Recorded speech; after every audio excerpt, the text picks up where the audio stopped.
The night of February 28th, 2026 did not simply mark another exchange of fire in a region long accustomed to tension. It marked a rupture, a violent tearing of the geopolitical fabric that has held together an uneasy balance in the Middle East for decades. What began as a calculated, high-stakes military operation carried out by the United States and Israel against strategic Iranian targets rapidly evolved into something far more dangerous, far more emotional, and far more unpredictable than planners in any war room may have anticipated. Within hours, the confrontation escalated into a titanic clash that drew in the Islamic Revolutionary Guard Corps and ignited retaliatory strikes across a vast arc of territory. At the center of this historic upheaval was the reported killing of Iran's Supreme Leader, Ayatollah Ali Khamenei, an event that sent shockwaves through Tehran's corridors of power and unleashed a fury that would reverberate across deserts, coastlines, and heavily fortified military installations. As dawn broke over ancient cities and sprawling Gulf capitals, the world awoke to a new and frightening reality. News of the Supreme Leader's death in a combined U.S.-Israeli strike spread at lightning speed, reaching Washington, Jerusalem, Riyadh, Amman, Doha, and Abu Dhabi almost simultaneously. In Tehran, state media confirmed the killing and declared days of national mourning. Black banners were raised. Religious leaders spoke of martyrdom. Officials promised that the response would be decisive, calculated, and without mercy. It was not the language of diplomacy, it was the language of vengeance. Within hours, the Islamic Revolutionary Guard Corps issued a chilling announcement. It declared that what it described as its most ferocious offensive had been launched against American military installations across the Middle East. The claim was staggering. Up to 27 U.S. bases, they said, had been targeted in a coordinated wave of missile and drone attacks. The justification was explicit. The death of the Supreme Leader would not go unanswered. Foreign aggression, they insisted, had crossed a line, and now the region would feel the consequences. International news agencies scrambled to verify the scale of what was being asserted. Social media flooded with unconfirmed footage. Markets trembled. Analysts debated whether this marked the beginning of a contained retaliation or the opening salvo of something far larger. Before we go further into how these events unfolded, take a moment to understand the magnitude of what was being claimed. A coordinated strike on nearly 30 U.S. installations would represent one of the most significant direct assaults on American military infrastructure in modern history. Whether every target was successfully hit or even engaged would matter in the tactical sense. But strategically and psychologically, the declaration itself was seismic. Iran's retaliation did not emerge through back-channel negotiations or symbolic gestures. It came in waves. Missiles were launched from multiple sites. Armed drones streaked across borders under cover of darkness. Targets identified as American or Allied installations were placed squarely in the crosshairs. Reports began to confirm strikes or attempted strikes on U.S. military sites in Bahrain, Qatar, Kuwait, the United Arab Emirates, Saudi Arabia, Iraq, and Jordan. The scope was breathtaking. These were not isolated facilities tucked away in obscure corners. They were pillars of America's regional presence. One of the most dramatic and widely reported attacks focused on the headquarters of the United States Navy's Fifth Fleet in Bahrain. Witnesses in Manama described anti-aircraft systems lighting up the sky as defensive batteries engaged incoming threats. Explosions echoed across the capital. Plumes of smoke rose near the Naval Command Center that oversees American maritime operations across the Persian Gulf and beyond. The symbolism was unmistakable. The Fifth Fleet is not merely a regional outpost. It is a cornerstone of U.S. naval power projection in one of the most strategically vital waterways on Earth. To target it was to send a message that no node of American influence in the region was beyond reach. Not long after, attention shifted to Qatar, where Al Udeid Air Base, one of the largest and most critical American air hubs in the Middle East, reportedly faced incoming missile and drone threats. This sprawling installation hosts U.S. Air Force units, strategic aircraft, and serves as a command center for regional operations. Defensive systems activated. Radar tracked incoming projectiles. Interceptors were launched. Early reports suggested that many threats were neutralized, but the psychological shock was undeniable. A base long considered secure had become a frontline target in an expanding confrontation. Kuwait's Ali Al Salem Air Base also appeared on the list of sites under threat.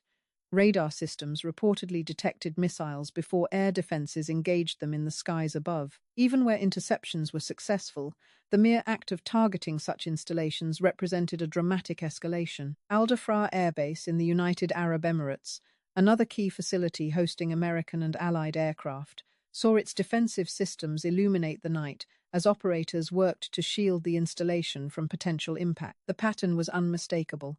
This was not a single retaliatory strike meant to save face. It was a multi-directional demonstration of capability, a coordinated effort to show that Iran could project force across multiple borders simultaneously. Reports circulated of missiles or drones heading toward locations in Saudi Arabia, Iraq, and Jordan. Some claims remained unverified, but regional defense systems were activated in several capitals. Sirens wailed. Families sought shelter. Airports adjusted operations. Airlines began suspending flights over large swaths of airspace. The normal rhythm of life fractured under the weight of uncertainty. For citizens in the Gulf states, the experience was immediate and visceral. This was no longer a distant conflict playing out on television screens. Explosions were heard. Defensive batteries were seen firing into the night. Social media filled with images of streaks of light across darkened skies. Parents reassured children as emergency alerts flashed across phones. The psychological dimension of the offensive was as potent as its military component. Back in Iran, state media framed the retaliation as both sacred duty and strategic necessity. The Supreme Leader was portrayed as a martyr whose death demanded justice. The Revolutionary Guard emphasized that the strikes were not random acts of rage, but calculated responses meant to defend sovereignty and deter further aggression. Officials declared that any continuation of foreign military pressure would invite additional waves of retaliation. The message was clear: escalation would not be one-sided. Yet, amid the dramatic claims, verification remained complex. Independent reporting confirmed that several major bases had indeed been targeted or threatened. However, the assertion of 27 distinct installations struck raised questions among analysts. In the fog of conflict, numbers can serve strategic purposes. Inflating perceived reach can amplify deterrence. Even so, the psychological impact of the claim alone reverberated through military command centers around the globe. In Washington, the response was immediate and intense. Intelligence briefings flowed into the White House. Satellite feeds were analyzed in real time. President Donald Trump and his national security team confronted the reality that their decision to strike Iranian leadership had triggered a broad regional backlash. Military commanders assessed damage reports, force protection measures, and the readiness of additional assets should escalation continue.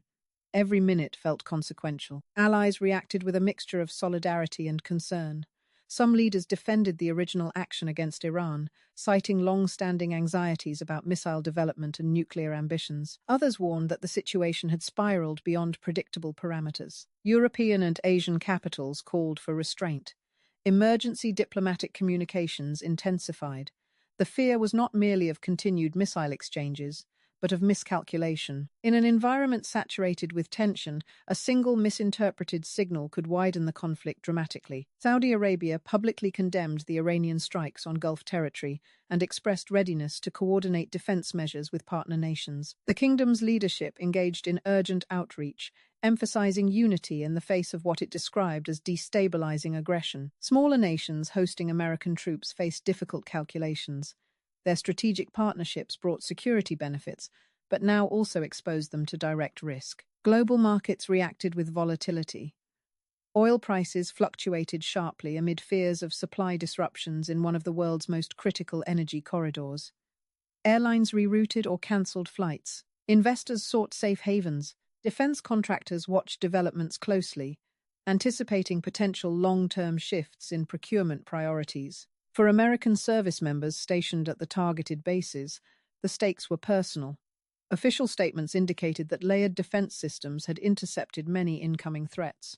Casualty figures, if any, remained limited according to early reports. But the reality of being directly targeted in coordinated missile and drone attacks altered the psychological landscape. Families back home followed updates with anxiety, aware that strategic decisions made thousands of miles away had immediate consequences for loved ones in uniform.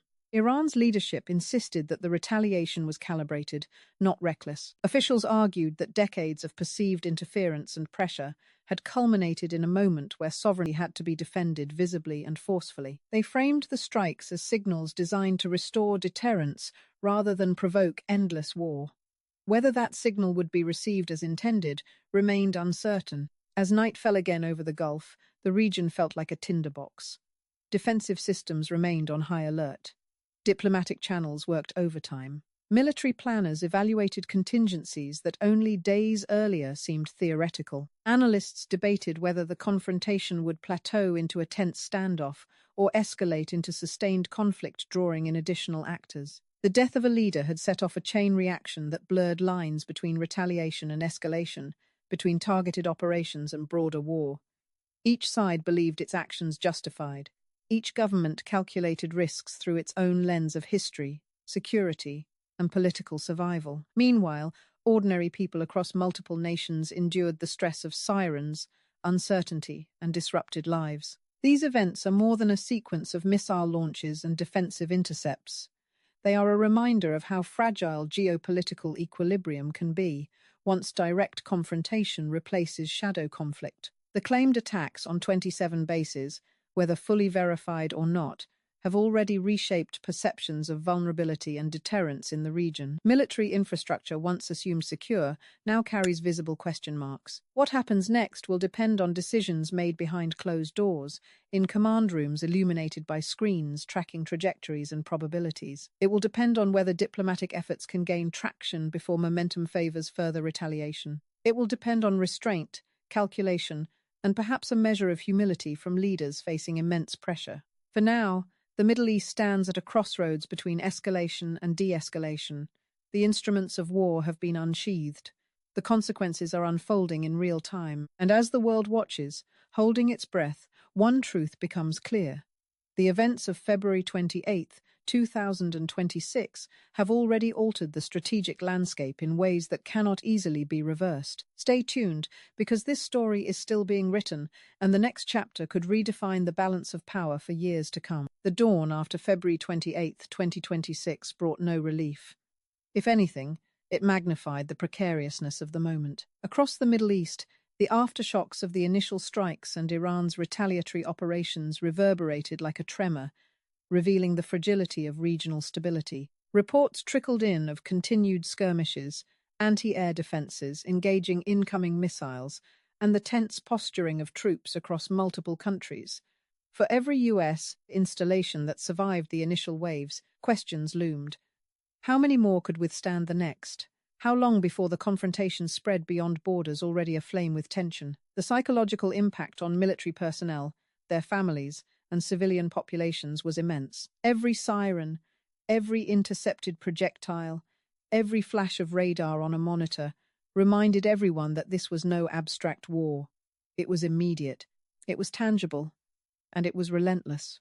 In Tehran, the Revolutionary Guard framed the strikes not as reactive, but as a demonstration of strategic reach, signaling to the world that Iran would not be coerced or humiliated. State media amplified the narrative of revenge and justice, portraying the nation as unified behind its fallen leader and warning that any future aggression would trigger retaliation anywhere U.S. forces operated in the region. This rhetoric was calculated, meant to solidify internal cohesion while projecting power externally. Meanwhile, intelligence agencies across Europe, Asia, and the Gulf scrambled to verify claims and assess vulnerabilities.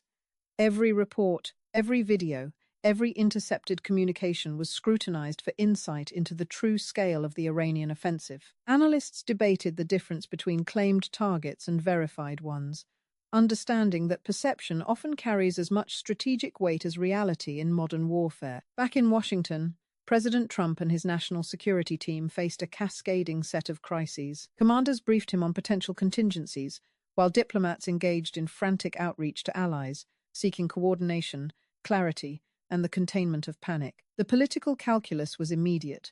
Failure to protect American personnel could have domestic ramifications, while overreaction risked expanding the war beyond the current theater. Each decision carried consequences not only for the military and civilians on the ground, but for the broader balance of global power. The stakes were historical, and the margin for error microscopic. Throughout the Gulf, the civilian populations endured a nightmarish cycle of fear and uncertainty. Families huddled in shelters as sirens wailed. Daily routines ceased.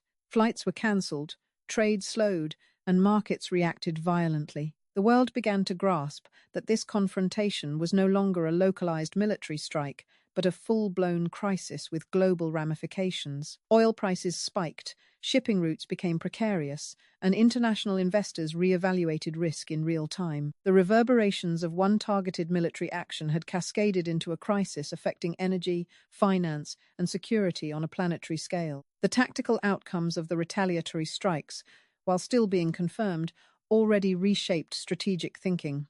U.S. bases previously considered safe were now recognized as potential targets, forcing adjustments in force protection measures, supply chain logistics, and contingency planning. Coalition partners reassessed their own vulnerabilities, ensuring that their involvement would not inadvertently invite strife. The Middle East's complex web of alliances and rivalries became even more entangled as nations weighed their responses, balancing deterrence, solidarity, and self-preservation. For Iran, the actions of February 28th represented a new paradigm. The death of the Supreme Leader had been avenged, or at least signaled as such, and the international community now had to grapple with a nation asserting its capacity to strike across multiple borders simultaneously. The IRGC's messaging emphasized that future operations would follow the same logic. Any infringement on Iranian sovereignty or leadership could trigger widespread retaliation, regardless of location. This doctrine of extended deterrence marked a significant shift in the operational posture of the region. Looking ahead, analysts cautioned that the conflict could follow several paths. A temporary de-escalation was possible if diplomatic channels reopened and both sides sought to prevent further destruction. Alternatively, miscalculation, overreaction, or deliberate provocation could broaden the scope of the conflict, drawing in additional state and non-state actors, destabilizing the Gulf and potentially triggering a wider international confrontation. Each day, each hour, each decision made in command centers, from Tehran to Washington, had the power to alter the trajectory of the crisis in profound ways. As the world watched, one truth became painfully clear. February 28, 2026 was not just a date in a calendar, it was a turning point. The death of Ayatollah Ali Khamenei, the coordinated strikes by U.S. and Israeli forces, and Iran's unprecedented retaliation collectively shattered the illusion of regional stability. It exposed the fragility of assumptions that had guided Middle Eastern geopolitics for decades and forced every nation, civilian and military alike, to confront a reality where the consequences of action or inaction were immediate, lethal, and globally consequential. The events unfolding in real time served as a stark reminder that modern conflicts are no longer contained by borders or predictable chains of command. Missile trajectories, intelligence leaks, media coverage, and global markets all interact in a theater where perception, psychology, and kinetics are inseparable. Decision-makers face unprecedented pressure to act with precision, speed, and foresight, knowing that a single misstep could ignite a chain reaction whose consequences no one could fully control. For citizens, soldiers, and governments alike, the aftermath of February 28th represents both danger and a call to vigilance. Defensive measures have been heightened, diplomatic channels remain critical, and the eyes of the world are fixed on the region as every development is assessed for its implications. The claims of 27 bases attacked, whether fully verified or partly symbolic, have already altered perceptions of vulnerability, deterrence, and strategic calculus in ways that will influence military planning and political decisions for years to come. As night gives way today across the Middle East, the human, political, and strategic dimensions of this crisis continue to unfold. The balance of power has shifted. The instruments of war have been tested. The resilience, judgment, and courage of all involved, from soldiers in bunkers to commanders in distant offices, will shape whether this moment descends into protracted conflict or whether measured diplomacy can still find purchase. The story is ongoing, and every second counts. For those watching, the lesson is clear. History is being written in real time, and the consequences of this single day will echo long into the future. The stage is set, the actors are in motion, and the world waits.